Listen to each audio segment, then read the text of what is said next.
Now, before the 2013 NFL season, a lot of people were suggesting that the San Francisco 49ers were maybe the team to beat in the NFC and that they were going to find a way to get to Super Bowl 48. And a lot of people, I think, were even picking the San Francisco 49ers to win the Super Bowl. And on the surface, it seemed like a sexy pick. But I did point out in my season preview for them that history was not on their side. It's been 20 years since a team lost a Super Bowl and made it back to the Super Bowl the next year. Not to mention, how long it's been since a team lost the Super Bowl one year and then made it back and won it the next. Has been a very, very long time indeed. So history was not on the side of the San Francisco 49ers. Now, me, I did pick them to finish third in the NFC West, so obviously I was wrong there. But ultimately I was right about the thing that matters the most, and that is, were the San Francisco 49ers going to win a Super Bowl or even make the Super Bowl? They did not. Now, that still doesn't mean that it was a bad season for the San Francisco 49ers. This is a third straight year that the 49ers made a deep run in the playoffs. There's a lot to like about what they did. They just came up just a little bit short. Has to be actually kind of frustrating, I would think, for 49ers fans. You sat there and have been assuming that you weren't bandwagon fans that joined in the 90s, which a lot of 49er fans did. This is a 49ers organization that has 5 Super Bowl titles, 6 total Super Bowl appearances, one of the preeminent flagship franchises for the National Football League. There's no question about that. And like I said, it's got to be frustrating to get that close when you've tasted that success a lot before in the past, especially in the way back past, and you just get there and you just miss out by just a little bit. Now, the primary reasons for the 49ers making it back to the NFC Championship game and basically really being one play away from making it back to the Super Bowl for the second year in a row, you look at their defense. Their defense is really good. Not the best in the National Football League, but still really good. But they did have some weaknesses, primarily in the secondary. Carlos Rogers is, I think, a shell of what he used to be. Their other corners aren't all that good. Eric Reed played well as a rookie. Patrick Willis was injured a good portion of the year. Navarro Bowman played like a stud and a defensive player of the year candidate. They got guys to step up when Aldon Smith went out for his problems. This was still a defense that was deep, it was talented. Not the best in the National Football League, but really not that far from it. On the offensive side of the football, the trademarks of a Jim Harbaugh team, even going back to when he was at Stanford, a team that likes to run the power football game, and he has a great mobile quarterback in Colin Kaepernick. There's a lot to like. On the offensive side, they did, for most of the season, appear to be a very one-dimensional team, and one-dimensional at least in the passing game for sure, where basically it was Vernon Davis, and that's about it. Occasionally Anquan Bolden would flash something, occasionally he would not. You could tell it was an entirely different dynamic to that offense when Michael Crabtree came back from his torn Achilles. He changed that team on offense quite a bit and added another element to the passing game for Kaepernick.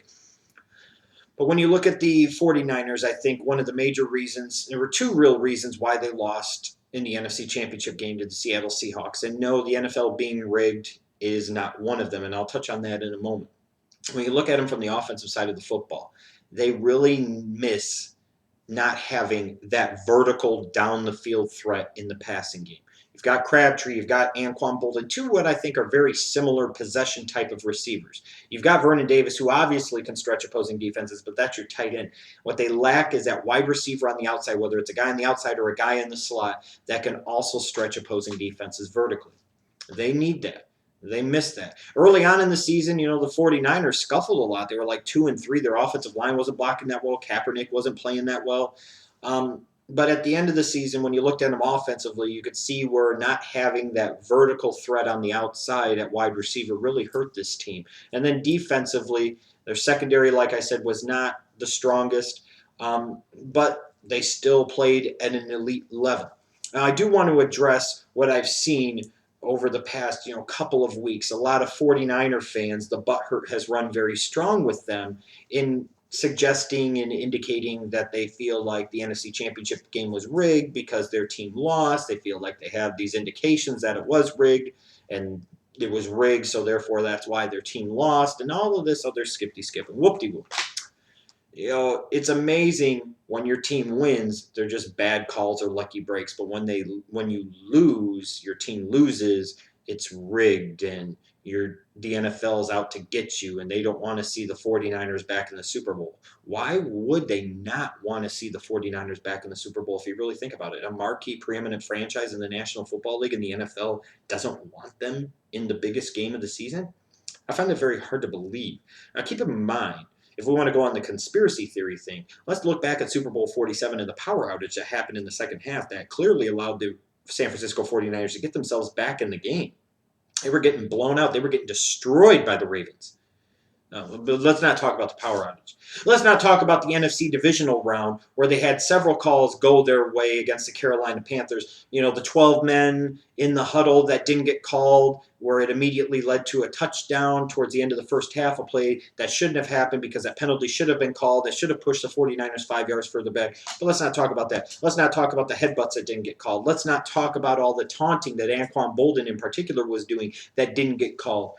You know, so like I said, we're pointing out these things that happened in the Seahawks game. Yeah, there were some questionable calls and there were some bad calls, but don't sit there and pretend like the San Francisco 49ers have never benefited from them, because they clearly did. And they did it in the game before. But when your team wins, it's just luck. You're the better team, maybe a couple of bad calls, but they didn't really impact the game. But now that your team lost in the NFC Championship game, some of these people are going to be whiny bitches about it. No, take your loss like a man. You know, just do it. Third straight year that this 49ers organization made a deep run in the playoffs. And looking on the surface heading into 2014, this is still going to be one of those teams that's going to be a very sexy pick to make it to the Super Bowl and maybe even win the Super Bowl. And there's a lot to like about them. They have a lot of key components, but they have some questions in the offseason. You know, they're going to have to probably let go of Carlos Rogers. Are they going to re-sign Dante Whitner? You know, how are guys like Mike Upati and Navarro Bowman going to come back from their serious injuries that they suffered in the NFC Championship game? Are the 49ers going to be able to get Colin Kaepernick locked up long term?